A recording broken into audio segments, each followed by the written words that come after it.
First technique of the week we're gonna go over, it's not really a how-to, but it's kind of looking back on UFC, what was it, Vegas 19, whatever they're calling it. The UFC this past Saturday. In the main event, we had Blaydes versus Derrick Lewis, two really high-level, highly ranked heavyweights.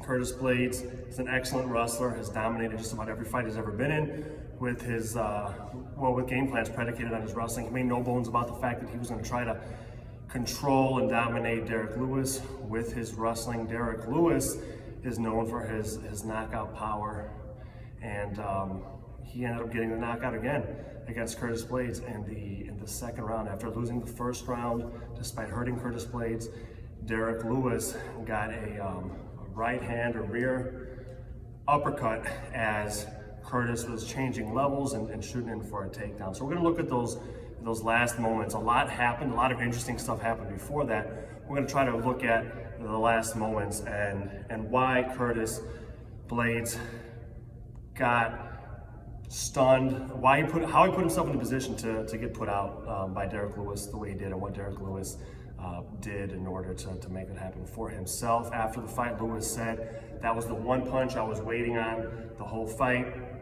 And he got it. He got it with some follow-up strikes afterwards as well. So let's look at it. They were like side.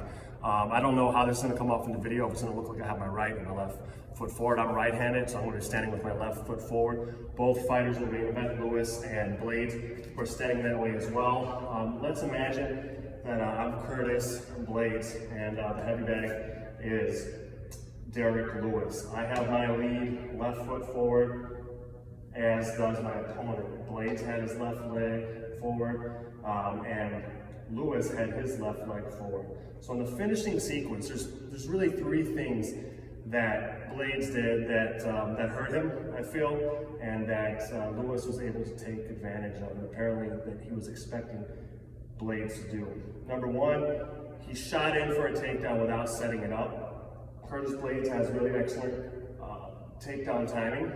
He'll do it off of strikes sometimes, but oftentimes he'll do it reactively, and also sometimes he'll do it neither reacting to punches from an opponent, nor setting them up with his own shots, and he just has such good timing that he's able to hit them. This time he was not. Moments earlier in the fight, he shot in for a takedown, and Lewis defended it. This time, when Blaydes went for his final takedown attempt, he didn't set it up with any strikes. He didn't throw anything. Maybe he felt he was reacting to some movement from Derrick Lewis, but he didn't throw anything up top. He went in for this level change without setting it up. The second thing that he did that really hurt him is that his head was to the inside, meaning it was to the open side of his partner or his opponent, Derrick Lewis, feeding right into Lewis's right side, either his right punch that she landed or could have been his right knee. The third thing Blaydes did that ended up hurting him with his takedown attempt is that he hinged. When I say hinge, I mean he bent at the waist. He didn't squat down and then enter with posture high.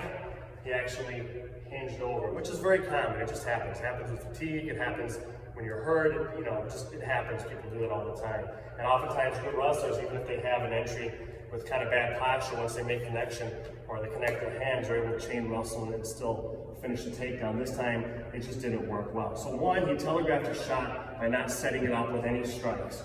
He just went for it. Number two, he had his head to the open side, the inside. Take a look real briefly at what happens if I have my head to the outside. Meaning this is my left leg, this is the opponent's left leg. If I enter in, I can have it to the outside. I can have it flush to the body, you can kind of see my face, or I can have it to the inside, the open side. With the right hand or the right knee are waiting for me. Third thing Blaydes did that hurt him is he hinged over, putting his head in even more danger by not even having good posture. If I have my head to the open side, I can still get caught, but I'm upright. I have my nose, my chin over my hips, not looking down, and not over my toes. So Curtis didn't set it up. He hinged over, and his head was to the open side, inside. He went right into the uppercut there.